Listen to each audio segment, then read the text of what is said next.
joined by Hsieh, who is the CFO of NIO, which is the electric vehicle and autonomous startup company here in China. Only been operating for 3 years. You already have a vehicle out, the ES8 SUV.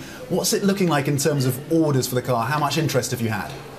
We've had much better than expected interest, and we're sold out of our first 10,000 Founders units, all at a premium price over the markup. So we're very happy with demand so far. And for the year ahead, in terms of orders, can you give us some kind of guidance on where you expect numbers to be? We had guided investors in our Series D round late last year we'd sell 20 to 30,000 cars in 9 months this year in China.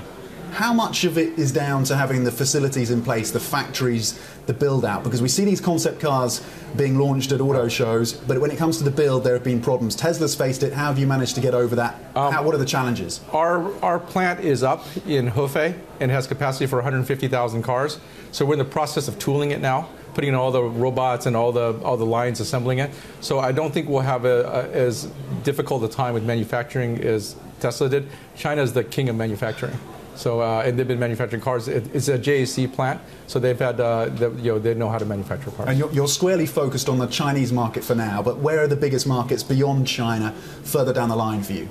We are targeting to be in the US in 2020, and we will also enter Europe as well, is within our strategic plan. And in terms of the infrastructure in China, of course, charging points are very important. What are you seeing in terms of the build out there? In terms of those charging points, in terms of ensuring that the owners of your cars can get point A to B smoothly and efficiently? Well, ours are, we're unique. So we have battery swap. So our car can swap out a battery in 3 minutes.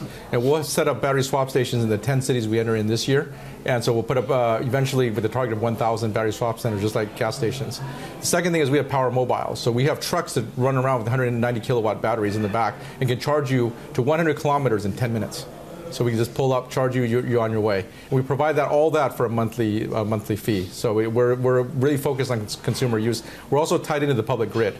So you buy the ES8 day one, you can plug into 42,000 chargers across the country. Okay. Do you see yourselves as the Tesla killer here in China? Is that a key competitor in the Chinese market, particularly as they look to build out a factory here? Well, I don't necessarily think we're a Tesla killer as much as they're our only competitor in the premium sector. So until 2019 or 2020, there's no other cars in our sector, and Tesla is more than double our price. So with the subsidy from the Chinese government to our owners, we're about 1/3 the price of a Tesla Model X. And in terms more broadly, the competition, we've seen the likes of Byton unveiling a concept car at the CES show in Vegas. We've got others that are involved in this space, of course, and then you've got the older manufacturers, the VWs, the Toyotas building out here in China. How competitive is the space? Are we going to see some consolidation? You probably will not see as much consolidation as you'll see companies who are funded and then run out of funding. I think the old manufacturers, the traditional manufacturers, have partners in China already today. But I think they don't really plan to have a car until 19 or 20. So there is competition coming, but it's not here yet. Other than Tesla is really here in a big way. And the batteries are such an important part of this as well. Yeah. We've seen real progress in developing batteries that provide enough power, and you're able to charge your ES8 pretty quickly. Yes. What kind of progress are we expected to see around the technology involved with batteries this year? I think this year you'll see more and more capacity batteries, but I think there's a lot of talk about rapid charging. I mean, very, very rapid charging, where you can charge a car in 15 minutes. Right, versus it takes right now, even with the rapid charger, an hour and a half, about over an hour. So there's a lot of exciting technologies. Also, the capacities are increasing and the densities are increasing. So our range in our car, we believe the next car coming out, ES6, which is a smaller version of our ES8, same battery pack, 70 kilowatt battery, will be able to go 455 kilometers to 500 kilometers. And it's not long before we get to 600 kilometers. And I think that it will be the demise of the ICE car, because then you can go further in an electric car than you can in an ICE car. Electricity is much cheaper than gas. And so I think electricity doesn't pollute. So I think that's where we're headed. And you touched on this there with the new models coming out, the ES6. Yeah. What is the model lineup between now and 2020 for you? Every year in December, we plan to have a NIO Day where we'll launch a new car. So the first two will be SUVs. The ES8 is a 7-passenger SUV. The next one, ES6, is a 5-passenger SUV. I can't disclose the third one yet. It hasn't been released yet. Okay. I will when we get it more. And you've got a partnership with Guangzhou Auto, yes. Of course. What are they able to provide you in terms of support? Why is that an important relationship?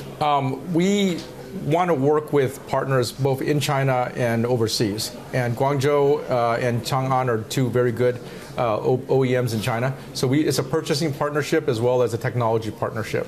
So they have capacity. We may want to tap into their capacity if demand is strong. Also, we want to joint order together to suppliers so we can get lower pricing for all of us on parts. And we have electric vehicle technology that I think they would like to license or to work with us on. Another Chinese startup in this space was Future Faraday, of course, and they've met, or they're struggling to say the least. Have you taken lessons from some of the failures around Future Faraday, some of the disappointments around that company? Well, I think is don't try to build a 2 million RMB car. It's 350,000. There's no market for it. Right, it was well over-engineered, it was underfunded. So we basically, that's why we're so grateful to our investors, right? We have the best investor base of any private company I can think of, right? From Tencent to Hill House to Sequoia, everybody. So we have deep pockets. So this industry requires heavy capital expenditures. If you can design a car, anybody can design a car, but to get it to manufacturing and to sales, it's a 3.5 year process. It costs $3 to $4 billion. So not that many companies can do that. Yeah, to take that ambition. Exactly. And take so it into Faraday, that's why I said many of the companies will end up dying away, and there'll be a few winners, and the industry is big enough to support the few winners.